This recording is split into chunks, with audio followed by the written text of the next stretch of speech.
You ask Tiger to solve. This deals with linear equations with one unknown. The final result is n equals 21. Let's solve it step by step.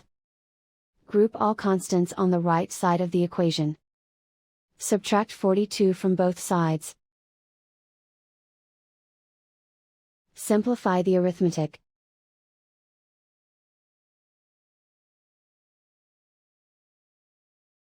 Isolate the n. Multiply both sides by 7. Group like terms. Multiply the coefficients.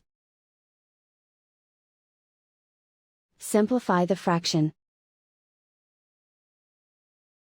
Simplify the arithmetic. And so the final result is n equals 21.